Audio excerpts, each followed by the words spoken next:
Natanong mo na ba ang sarili mo tungkol sa mga iniisip mong paulit-ulit sa utak mo? Saan ka nito dinadala? Binubuo ka ba nito sa katotohanan o unti-unting nilulubog sa takot at pagdududa?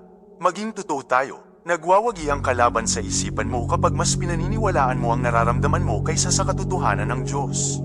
Babulong siya ng mga kasinungalingan tulad ng, hindi ka sapat, malayo ang Diyos, masira ka na, hindi ka na kayang mahalin. At bago mo pa mamalayan, naniniwala ka na sa Kanya. Pero ito ang masakit na katotohanan, niloloko ka ng damdamin mo. Ang emosyon mo, binabaluktot ang katotohanan. Ginugulo ang isip mo, pinagdududa ka sa Diyos na kailanman ay hindi nagbabago. Kaya nga sinabi sa salita, mandaraya ang puso, higit sa lahat. Bakit mo pa pagkakatiwalaan ang isang bagay na pabago-bago, kung meron namang salitang matatag at walang hanggan? Tama na ang pagpapadala sa nararamdaman. Tumingala ka, at kumapit sa Diyos na lumikha sa iyo at tinawag kang Kanya. Baka iniisip mo, parang ang layo ng Diyos, baka iniwan na niya ako. Alam ko yung pakiramdam na yan, nadaanan ko rin yan. Pero pakinggan mo to, kahit hindi mo siya maramdaman, hindi ibig sabihin wala siya. Ang emosyon mo, hindi yan ang sukatan ng presensya ng Diyos. Hindi siya nagbabago, kahapon, ngayon, at magpakailanman. Kahit magduda ka, mananatiling tapat ang Diyos. Dahil siya ay Diyos. At ang katotohanan niya, hindi natitinag ng pabago-bagong damdamin mo. Gustong-gusto ng kaaway na gamitin ang emosyon mo para sirain ka. Doon siya nabubuhay, sa gulo ng isip mo. Binabaluktot niya ang mabubuting bagay na galing sa Diyos. Ginagamit niya ito para wasakin ka. Pero tandaan mo to, ang emosyon, hindi yan ibinigay para kontrolin ka. Ibinigay yan para maramdaman mo ang pagmamahal ng Diyos at lalong mapalapit sa Kanya. Tama na ang pagpayag sa kaaway na sirain ang nilikha ng Diyos para sa kabutihan mo. Isipin mo to, nag-scroll ka sa social media, puro highlight reel. Tagumpay, ganda, saya, parang perpekto ang buhay nila. Pero alam mo sa totoo lang, puro palabas lang yan. At ayan na naman ang kaaway. Gagamitin niya yung mga imahe para ibulong sa'yo, hindi ka sapat, hindi ka kasing galing nila. At bago mo pa mamalayan, naniniwala ka na. Kinukumpara mo ang totoong buhay mo sa isang kasinungalingan at hinahayaan mong nakawin ang saya mo. Yan ang gusto ng kaaway. Gusto kanyang habulin ang papuri ng mundong hindi kailanman makakapuno sa iyo. Pero ito ang totoo, walang kwenta ang validation ng mundo. Matagal ka nang binigyan ng halaga ng Diyos. Kahanga-hanga at kamangha-mangha ang pagkakalikha sa iyo. Kaya tigilan mo na ang paghabol sa kasinungalingan. Tama na ang pag-ikot sa kompetisyong walang saysay. Kumapit ka sa katotohanan ng Diyos, dahil siya ang lumikha sa iyo para sa mas mataas na layunin.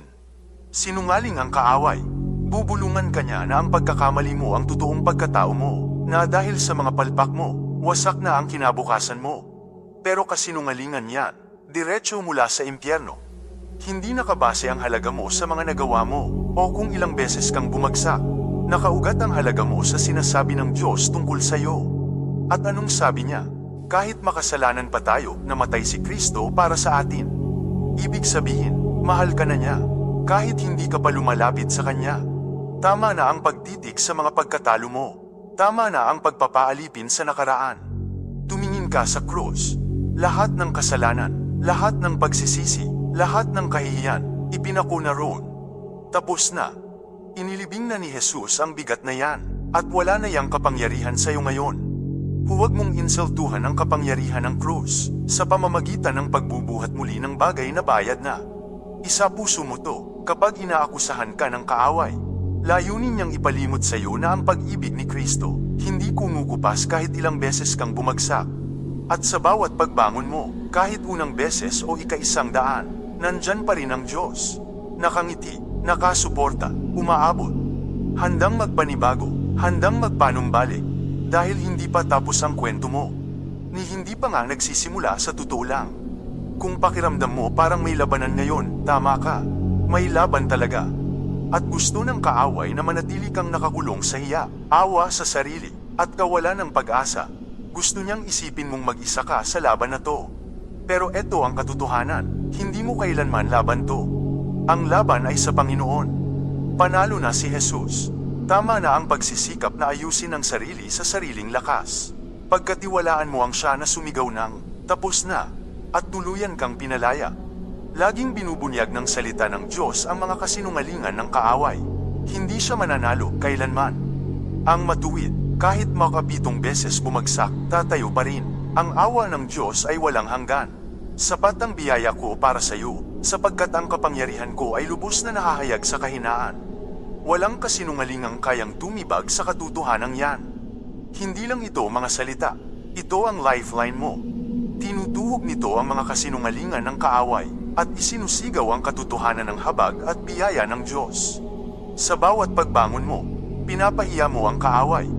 Sa bawat pagtayo mo, isinisigaw mo na mas makapangyarihan ang katotohanan ng Diyos kaysa sa mga kasinungalingan ng impyerno. Ang pagtitiyaga mo, patunay ng katapatan ng Diyos na hindi kailanman matitinag. Ang buhay mo ay isang patuto. Sa bawat pagbangon mo, hindi lang sarili mo ang pinaninindigan mo, nagiging ilaw ka para sa mga taong nakakulong pa sa dilim. Ang kwento mo, magulo, hindi perpekto, totoo, nagsisilbing pag-asa para sa mga pusong pagod na. Gusto ng kaaway paniwalain kang tapos na ang kwento mo. Pero ang Diyos, iba ang sinasabi niya. Isipin mo ang alibughang anak. Wasak na ang buhay, puno ng kahihiyan. Akala niya, itatakwil siya ng ama niya. Pero anong nangyari? Tumakbo ang ama, yamakap, at ipinagdiwang ang pagbabalik niya. Ang parehong ama na yon, tumatakbo rin palapit sa iyo ngayon. Kahit gaano kakalayo, kahit ilang beses ka nang nadapa, bukas ang mga bisig niya, handang tanggapin kang muli. Ipagpag mo na ang tanikala ng hiya at guilt. Hindi na yan sa'yo, bayad na yan ni Jesus. Ang nakaraan mo, ipinako na sa krus. Ang kabiguan mo, inilibing sa walang lamang libingan. At ang muling pagkabuhay niya, sumisigaw ng isang katotohanan, malaya ka na. Wala nang kapangyarihan ng kamatayan, dahil nilupig na ni Kristo ang lahat. Huminto ka sandali, at hayaan mong bumaon sa puso mo ang katotohanan yan. Huwag mo nang ibigay kahit isang segundo pa sa kaaway. Lumakad kang malaya, at mamuhay ka sa kasaganaan ng biyaya niya. Bawat isang hakbang mo pabalik sa Diyos, kahit nanginginig, sigaw yan ng pag-asa. Patunay na buhay pa ang pag-asa, at gumagalaw pa rin siya sa kwento mo. Sabi sa salita, ang Diyos ay gumagawa sa lahat ng bagay para sa ikabubuti ng mga umiibig sa Kanya. Kaya ipagkatiwala mo sa Kanya ang kabiguan mo, ang pagdududa mo, ang takot mo. Sa bawat pagbangon mo, pinapalakas ka niya, at unti-unting nawawasak ang hawak ng kaaway sa buhay mo. Hindi dito nagtatapos ang kwento mo. Maaaring sinubukan ka ng burahin ng kaaway, pero ang Diyos ang tunay na may akda, at hindi pa umaalis ang panulat niya sa pahina ng buhay mo. Bawat hakbang mo, kahit alanganin, patunay yan na ikaw ay pinili, tinubos, at mahal na mahal. Lahat ng ginamit ng kaaway para lokohin ka, para igapos ka sa takot, guilt, o hiya, wala yang kapangyarihan sa harap ng katotohanan ng Diyos. Sabi ni Jesus, malalaman ninyo ang katotohanan, at ang katotohanan ang magpapalaya sa inyo.